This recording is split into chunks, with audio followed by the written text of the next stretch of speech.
Shalom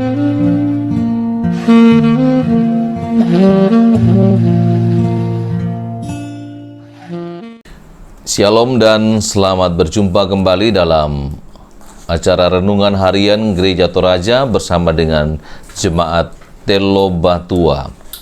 Sebelum kita membaca dan mendengarkan renungan, mari minta pertolongan kepada Tuhan, kita berdoa. Bapa di surga, kami bersyukur atas kehidupan yang Tuhan anugerahkan bagi kami. Kami rindu untuk mendengar firman-Mu dan merenungkannya. Tuhan berkati dan mampukan kami untuk memeliharanya.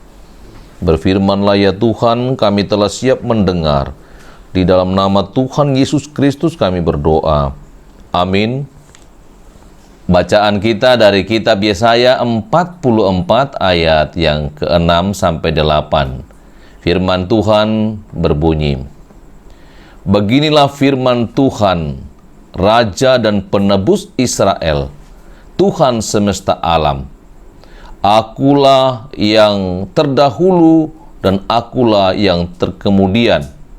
Tidak ada Allah selain daripadaku.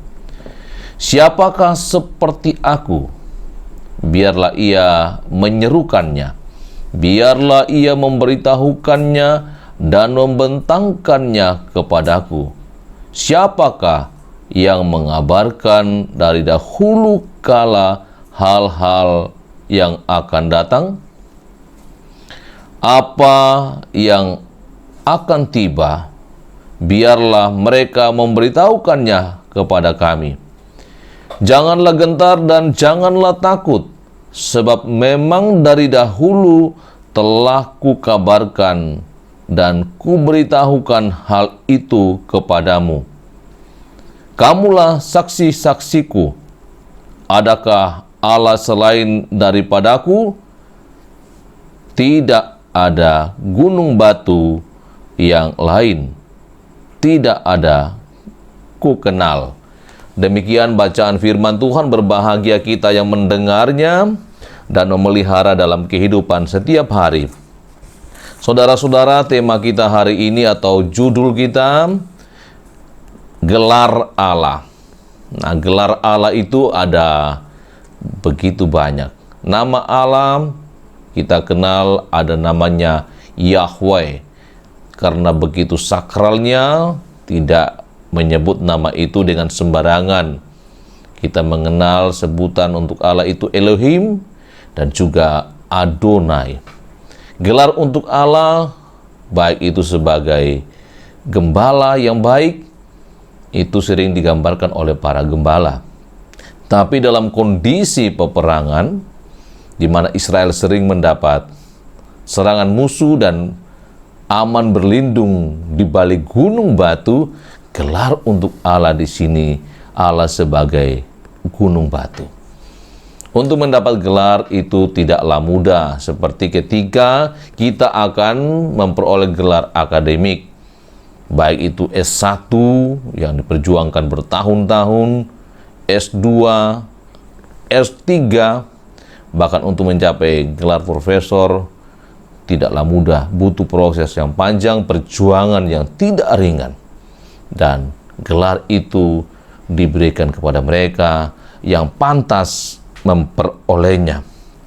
Saudara-saudara yang Tuhan kasihi, ayat yang kita telah dengarkan, ada tantangan yang difirmankan Tuhan oleh Nabi Yesaya tentang Dia yang sudah ada sebelumnya dan akan ada sampai selama-lamanya, yang kita kenal Dia Alfa dan Omega.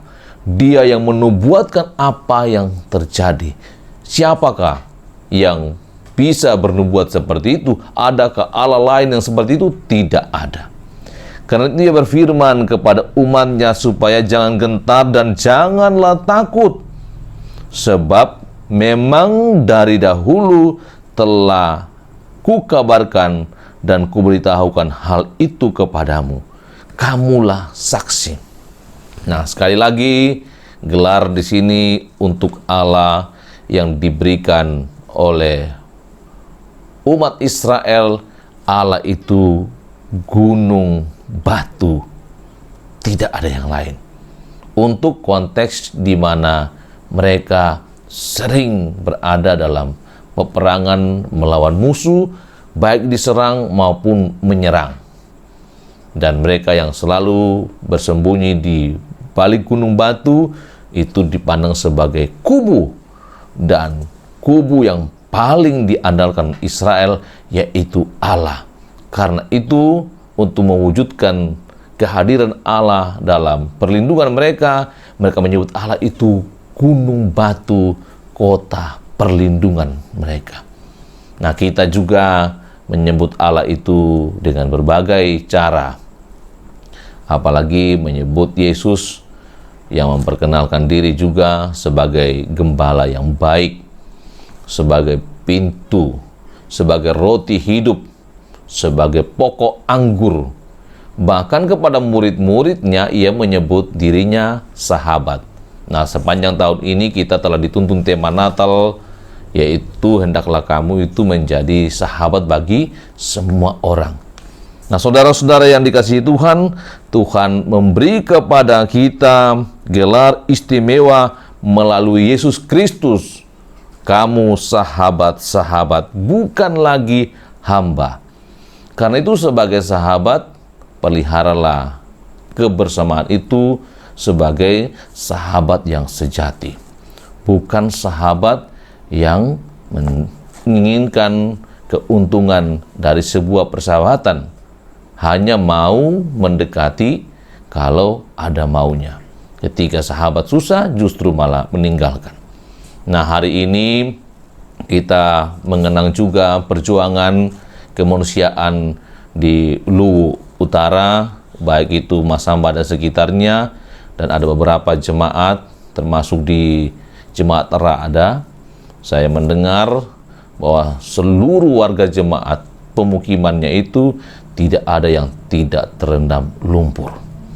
Nah, sementara itu, setelah bencana, begitu banyak orang yang berdonasi, bahkan pergi ke lokasi membawa bantuan. Ada yang terus berjuang untuk menemukan orang-orang yang masih bisa ditolong, dan puji Tuhan beberapa masih dapat diselamatkan atau ditemukan dalam keadaan hidup.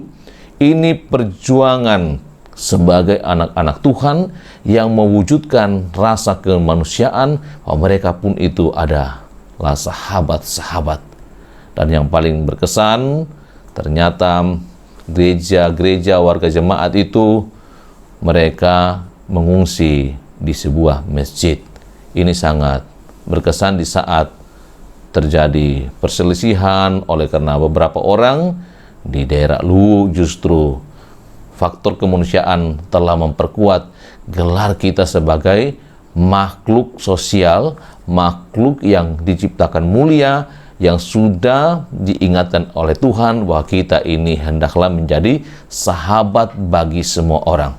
Kiranya kita terus berperan sebagaimana Allah kehendaki, di mana Allah telah menyatakan perlindungan kepada Israel, kita juga dapat memberi perlindungan kepada mereka yang mengalami pergumulan, dan yakinlah Tuhan memberkati kita semua. Amin. Mari berdoa. Kami bersyukur Tuhan untuk terus merenungkan firman Tuhan, bahkan di saat saudara-saudara kami mengalami pergumulan, khususnya di Luwu Utara. Dan masih ada beberapa tempat mengalami banjir, butuh pertolongan. Kiranya kami yang sempat mendengarkan firman ini tergugah, di mana kami sadar bahwa kami ini telah diberi gelar juga oleh Allah di dalam Yesus Kristus sebagai sahabat. Dan kami hendaknya menjadikan semua orang sahabat, terlebih ketika mereka berada dalam pergumulan. Karena itu, kuatkan dan tolonglah orang yang tergerak untuk menyatakan kepedulian kepada mereka yang mengalami bencana di Luwu Utara dan di beberapa tempat yang mengalami banjir. Firman Tuhan telah kami dengar bahwa Engkau Allah yang adalah Alfa dan Omega, yang melindungi umat Israel bagaikan gunung batu sebagai benteng. Engkau juga pelindung kami. Lindungi seluruh warga jemaat Telobatua, lindungi seluruh sahabat-sahabat dunia maya. Kuatkan yang lemah Tuhan, pulihkan yang sakit, dan berkati anak-anak dalam pekerjaan, dalam perjuangan mereka, baik dalam pendidikan, dalam pekerjaan. Engkau juga terus memberkati bangsa dan negara kami, pemerintah kami dalam menjalankan tugas mereka guna mewujudkan keadilan sosial bagi seluruh rakyat Indonesia. Dan kami terus berdoa, Tuhan, kuatkan mereka yang berada dalam pergumulan, selamatkan mereka yang ada dalam wilayah bencana. Juga lindungi kami semua dari wabah virus corona, agar kami tetap kuat, sehat, dan melewati semua peristiwa ini, dan kami akan bersama-sama bersorak-sorak memuliakan nama Tuhan. Ampuni dosa kami, dan terimalah doa kami yang kami naikkan kepadamu di dalam nama Tuhan Yesus Kristus. Amin. Demikian renungan yang telah kita lalui bersama. Terima kasih.